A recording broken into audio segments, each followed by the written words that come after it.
Welcome to the Bucs Gambling Show on the internet. This is the home of the money pick. Make sure you hit the like button. Make sure you subscribe. 5-1 on Patreon last week. And listen, YouTube viewers, I need to be better on Tuesday. We've been great this whole year. Sometimes it comes thick and fast. We'll get back to the money. We've been brilliant this year. And you know what my goal is, to make you money. Let's get those Christmas presents. First game, Thursday night football. We got the Pittsburgh Steelers at the Cleveland Browns. Browns plus 3.5. I'm going Browns to cover, Steelers to win. I think this is a trap game for the Steelers. And I know people are pounding the keyboard saying, Lawson, you're reading the Steelers wrong. They made you a ton of money early in the year. You got off because of your hatred of Russell Wilson. Yes, man, I get it. The Steelers have surprised, and they have been good. But I have to say, man, there's a luck index. You can look at the advanced analytics, and they're number one the last 6 weeks. And I think this Browns team needs to respond. And I think this Browns team actually wasn't all that bad against New Orleans. They just had a field goal kicker go on tilt, and there's not much you can do about it. When you think about this Steelers team, you think of physicality. You think of Tomlin out coaching people. And you look at Stefanski on that other sideline, and you worry about it. I get it. You're going to bet the Steelers. You're going to bet big. But I think this is the definition of a trap game. And to make it even more trappy, to make it even more grimy, they put this on Thursday night. Give me the Browns to cover, Steelers to win. How about those Jameis Winston alt player props, fellas? Next game, we got the Kansas City Chiefs at the Carolina Panthers. Chiefs minus 11.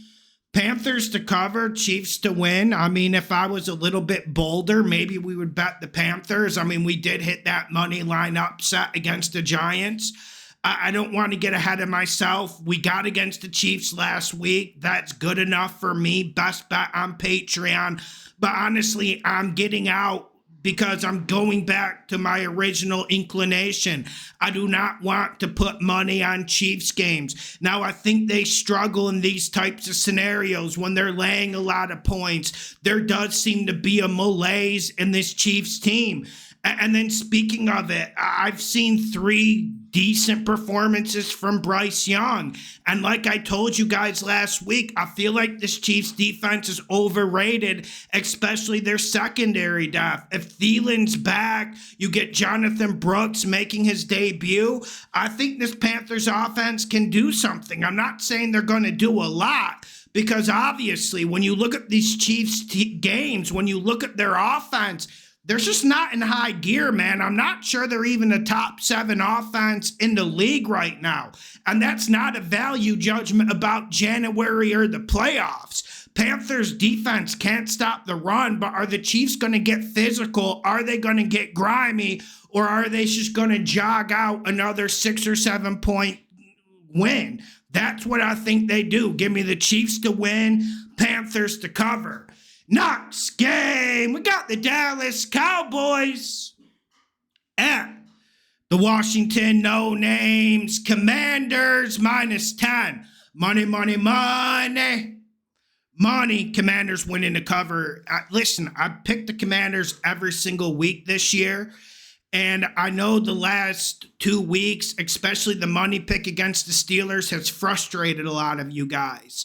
But look at the spread record, look at this team, and I feel like this team still has a lot left. And when you talk about gusto, when you talk about vibes, is there any team lower on the totem pole than the Cowboys? That's why we got against them the last 2 weeks on Patreon, and we're going to get against them again. Cooper Rush looks terrible, and this Cowboys team cannot run the ball. Really, the only way to attack this Commanders defense is run the football at them. I know their secondary stinks, but they are getting better, and you sprinkle in a little bit of Lattimore, and that's going to add a lot of inspiration. And I just wonder, man, You look at this Cowboys defense, and at times they were competitive against the run. But as the game went on, you saw them making business decisions. You saw them checking out. Now, I do think the Cowboys are the type of team similar to the Eagles where they do play a little bit better on the road. For whatever reason, there's no rhyme or reason to it. But the Commanders are a team, and I've been telling you guys this the whole year. Throw out the fundamentals. Throw out your preconceived notions about Dan Quinn. The Commanders are a team that can put a 30 spot up on you, and I just can't see the Cowboys keeping up. Commanders to win in the cover. Make it a damn money pick. Next game, we got the Detroit Lions at the Indianapolis Colts. Lions minus 7.5. What do the fundamentals say? Go Colts with the 7.5, right? Go Colts, right? No, we're not doing it. We're going Dan Campbell, Lions winning the cover.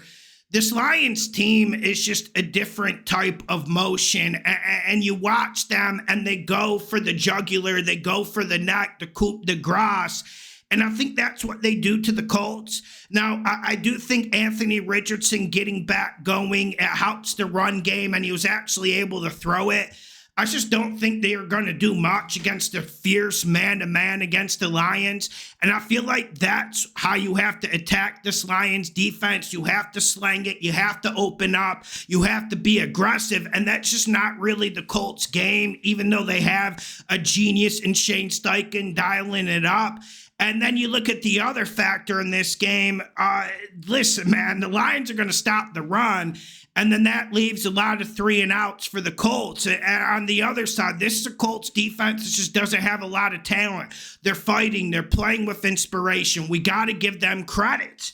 But at a certain point, talent takes over, and I think the Lions run the ball very good this game. I think they go over 150 running the ball, and then we saw Goff catch rhythm last week. Give me the Lions to win in a cover. This is one I'm going to be thinking about betting down to the Friday deadline on Patreon. Next game, we got my Minnesota Vikings at the Chicago Bears. Bears plus 3.5. Bears winning a cover. And I told you guys, I was a little bit nervous about all of you guys putting the money and laying the 6, laying the 5 with the Packers last week.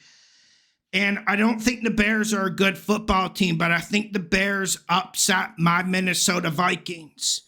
And I'm seeing concerning signs for my Vikings. I'm seeing concerning signs when they get in the red zone. I'm seeing sunshine, Sam Darnold. I'm seeing a little bit of glimmer just wear off. And you wonder, can this Bears defense stop the run? If they stop the run, I think they win this game easy, even if they're competitive against it. One thing we know Chicago does well is they cover well. And we did see a little bit of an invigoration out of Caleb Williams. He was more decisive, and that's what I was saying. You guys want to blame the offensive line. Commanders don't have a great offensive line in terms of pass blocking, but a lot of it is the quarterback helping the offensive line out, putting his nutsack out there and being decisive and trusting the reads. And I think that's what Caleb Williams will do this game, and that's what you have to do against the Vikings. And then when you're talking 3.5 points, these Vikings games are extremely ugly. And I don't think the Bears are going to make the silly mistakes the Tennessee Titans did. Give me the Bears to win in the cover in a shock upset. I'm not sure I want to bet it due to the Bears defensive line, but Bears winning the cover as of right now. Next game, we got the Tampa Bay Bucs at the New York Giants. DeVito, Bucs minus 5. Money. Borderline. Bucs winning the cover. I got to tell you, man, this one is almost too easy. It's just like you're getting up for an alley-oop and you just want to slam at home. I just want to ask you guys to have a little bit of caution, but let's get to the facts. Mike Evans was on the practice field. Liam Cohen has been one of the best offensive coordinators this year in terms of Tampa Bay. You guys want to riz me on something? Riz me about my take on Baker Mayfield. He's been an absolute Goliath this year, and I did not see it coming. His toughness, his vibes, his leadership has been absolutely phenomenal to watch. You got a Giants team that did get a bye week, but are they going to get better? And there's more problems to this Giants team than just Daniel Jones or DeVito or whoever you fucking throw in at quarterback. And I know Tommy DeVito did, listen, he wasn't all that good last year. It was just interesting. He lives with his parents. He's Italian. Everyone liked the story, but this story is going to turn very ugly when you look at a Bucs defense that needs to respond. That's the only reason why I want you guys walking with a little bit of eggshells. I just don't think you guys rate and understand how poor the Bucs defense has been this year. But overall, man, if you give me Mike Evans on this field with Baker, I think they tear up the Giants. And you guys been telling me, don't bet against the Giants. Don't bet against the Giants the whole year. I've been doing it every single week, and it seems to work, and I'm not getting away from it. I also think one thing that's underrated about this Bucs offense is their ability to get physical and run the ball at you. I don't think this Giants front seven has the stomach to stop the run once it gets to that second half. You may be sweating this one out, but once it gets to the second half and those big bodies go forward, the Giants are going to quit like they quit against the Commanders. Bucs -5, make it a damn money pick. Make sure you hit the like button. Make sure you subscribe. Patreon link in the description. Let's keep getting this money. I absolutely love you guys. Leave a damn comment if you disagree with me. Next game, we got the Tennessee Titans at the Houston Texans. Stroud's back, baby. Titans +8. Titans cover. Texans win. Not a lot of science. I kind of made my last stand, my last armada, my last Alamo, whatever verb or noun you want to use, last week with the Texans to cover against the Cowboys. I don't like the fundamentals of this, but also here's why you can't take the Titans. Callahan's one of the worst rookie coaches I've ever seen. He's absolutely pathetic. And it's easy to take the meal out of Will Levis. We all saw that video during the offseason. We all see the interceptions. We all see the bad decisions. But there's just something wrong with the coaching with the Titans. I'm going Titans to cover, Texans to win based on pure fundamentals and based on uneven Texans performances. But you guys are going to tell me something and be honest with me. I know you guys were feeling last year's Stroud version when Stroud was able to sling it across the middle in deep ends to Nico Collins. I think we see a lot of that. Actually, I'm changing my pick. Texans winning the cover. Next game, we got the Denver Broncos. At the Las Vegas Raiders +5.5. I got the Raiders to cover, Broncos to win. Listen, you guys were right about the Broncos last week. I am here to eat crow. I was wrong about that. But luckily your advice helped me lay it off, and you guys helped the Patreon users on Friday. So thank you. Criticism is good sometimes. I'm not immune to it. Listen, I'm not Nostradamus, but we do very well here. I got the Broncos to win, Raiders to cover. Now, when you look at this game, you have to remember that this Raiders team thoroughly outplayed the Broncos in the first half. They could have been up 17 points if Minshew wasn't an idiot. And I think this Raiders defense will respond here. And I think they're going to be better coached and better prepared than the Falcons were. So I do think the Raiders keeping this within a 3 or 4 point game is definitely in the reasonable outcomes. Now, we saw Bo Nix go off. Now, we have to remember a lot of that was little short screens to Mims. And I don't know if that's sustainable, especially against the Raiders defense that slangs to the ball and they tackle really well. So I got the Broncos to win late. I think they're going to have to sweat. And also, one thing you have to remember if you're going to embark on betting this game, Antonio Pierce is that type of guy. You guys remember McVay 2 years ago? Antonio Pierce is the type of guy, he's not really coaching games to win. He's coaching games to cover. Therefore, Raiders cover, Broncos win. Next game, we're going to Miami. We got the New England Patriots at the Miami Dolphins. Fins -7. Money, money, money. Money, Fins winning the cover. 1 o'clock, Miami. What do you want to do? It's 1 o'clock in Miami, sun beating down. What do you want to do? You put the money on Miami and we roll with McDaniel. I know you guys are mad at him. I know he lost you some money earlier in the year, but I told you 2 weeks ago, he's back off tilt and we're back to the Dolphins being a gravy train like Dan Campbell's been the last 3.5, 4 years. And I look at this game and I got against the Patriots last week after we picked that money line against the Bears. I'm loving what I'm seeing out of Drake May. I don't think there's a quarterback doing more with less in this league right now in terms of these young bulls.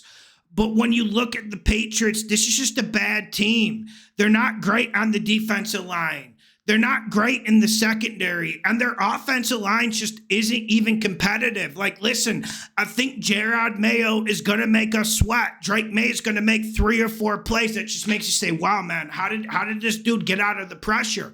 But at a certain point, these hits add up. I saw Drake May hit maybe 18 to 22 times. It's just in the first 3 quarters against the Rams. And I think this Dolphins defense is playing with a little bit of buzz. And I think this Dolphins team is on a comeback arc where they become the good guy again. And I like the Dolphins to win this game. Now, laying points with the Dolphins is a little bit more complicated this year because it's all dink and dunk. It's all underneath. We're not getting those big explosive plays. But hey, man, against this Patriots secondary, I think we see some big plays. Give me the Fins to win in the cover. Make it a damn money pick. Great to be back at Miami at 1 o'clock. Great to be back. And a lot of you guys bet Miami. Credit to you guys last week. Next game, we got the Arizona Cardinals at the Seattle Seahawks. Cards +1. Cards winning the cover. I want to bet it. Someone talk me through this. Listen, man, we know the Cards have unequal performances. We know the Hawks have unequal performances. Was I shocked by the 49ers losing to the Hawks last week? No, I'm not. But the one area I was shocked in was that they actually had some good coaching for a change. That's why this isn't a money pick for the Cardinals, because when I look at this game, I just feel like there's a massive coaching advantage for the Cardinals. And this is something we need to think about throughout the week. I know the Hawks have a rookie head coach. That's why we've been getting against them all year, and it's been printing money. But do the Hawks have a last stand? Has their run defense actually got better? I'm not sure, man. I think it's more the 49ers and Rams being shit. I think the Cardinals run the ball, and I think they win this game. This Cardinals offense is just a different entity when they get Connor going. And I know Robinson Harris is starting to meld in this Seattle defensive line, but I still think the Cardinals get it going. Now, I know in the history, the last 3-4 years, Kyler Murray has had some absolute stinkers on the road in the Pacific Northwest. But I feel like he's turning a corner, and I feel like he's been a top 10 quarterback this year. Give me the Cards to win in the cover. John Gannon, pew, pew, pew, magic. Next game, we got the San Francisco 49ers at the Green Bay Packers. Packers -2.5. Do they get harder to pick? Do they get harder to pick? I think Vegas is making a mistake here. Because from my inclination, how I'm reading and analyzing the spreads, they have the 49ers a half point better on a neutral field than the Packers. I'm not going there. I think this 49ers team, I'm not saying they're done. I'm not saying they're not dangerous. But I just think the Packers are better on defense. And I think that's what it comes down to in this game.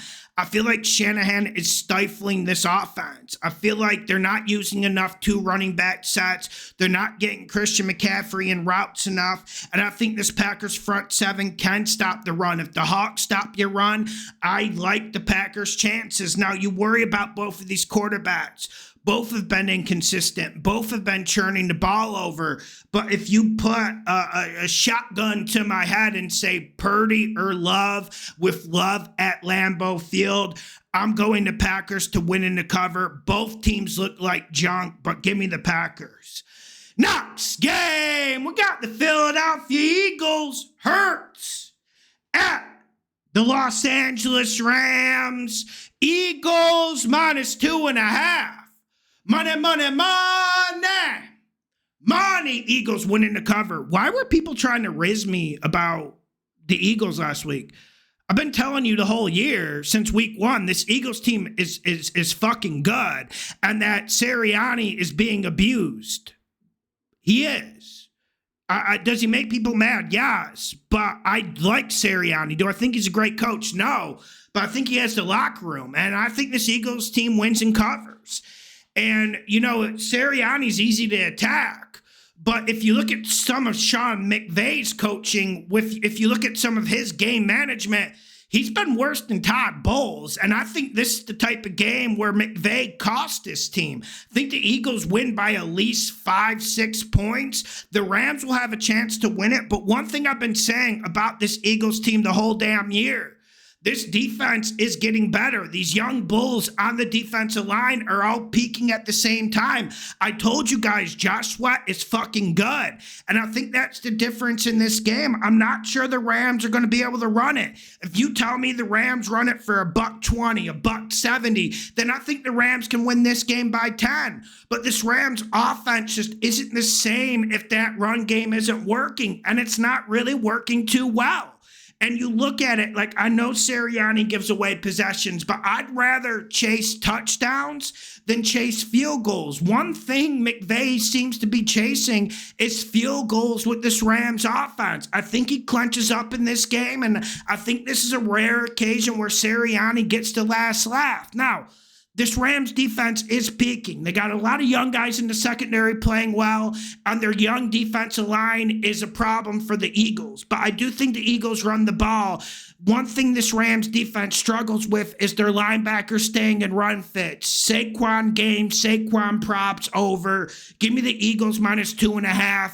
Make it a damn money pick. Another thing you guys need to remember, I know this is contrary. I've been saying this since week 3. Eagles are a better road team than a home team. Next game, we got the Baltimore Ravens at the Los Angeles Chargers. Ravens -3. I'm so disgusted with the Ravens. Ravens winning the cover because that performance wasn't good enough. Like, I had to get on Instagram and apologize for a money pick. Listen, it's gambling. We know it's tough, but I had to apologize for that Ravens pick last week. It was just a dismal performance all around. They deserved to lose the game, and that 2-point call by Monkkin at the end of the game summarized everything for me. I'm still going the Ravens to win and cover against the Chargers.